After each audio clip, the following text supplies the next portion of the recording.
దేశీయ బులియన్ మార్కెట్లో బంగారం వెండి ధరలు భారీగా తగ్గుముఖం పట్టాయి. ప్రారంభ ట్రేడింగ్లో కుప్పకూలిపోయాయి. స్పాట్ మార్కెట్లో డిమాండ్ మందగించడంతో మల్టీ కమోడిటీ ఎక్స్చేంజ్ అంటే MCXలో పసిడి ధరలు ఒక్కసారిగా క్షీణించాయి.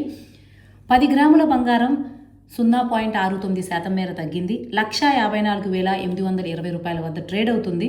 చివరి ట్రేడింగ్ సెషన్తో పోల్చుకుంటే 3,000 రూపాయలకు పైగా బంగారం ధరలో తగ్గుదల కనిపించింది. అదేవిధంగా వెండి రేటు కూడా పడిపోయింది. 3.07% తగ్గి 2,36,851 రూపాయల వద్ద స్థిరపడింది. మరోవైపు దేశ ఆర్థిక రాజధాని ముంబైలో స్పాట్ మార్కెట్లో 24 క్యారెట్ల బంగారం ధర 10 గ్రాములకు 1,56,500 రూపాయలకు చేరగా 22 క్యారెట్ల బంగారం 1,43,400 రూపాయలు పలుకుతోంది. దేశంలోని ప్రధాన నగరాల్లో ధరలు విభిన్నంగా ఉన్నాయి. ఢిల్లీ, జైపూర్లలో 22 క్యారెట్ల బంగారం 1,43,100 రూపాయలు ఉంటే 24 క్యారెట్ల బంగారం ధర 1,56,000 రూపాయలుగా నమోదయ్యాయి.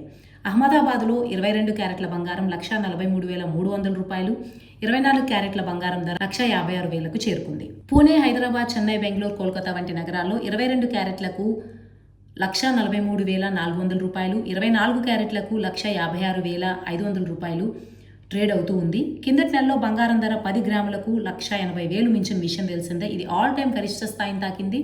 వెండి ధర కూడా కిలో 4,20,000తో రికార్డు స్థాయికి చేరింది. దీని తర్వాత ఈ రెండు రేట్లు తగ్గుముఖం పట్టాయి.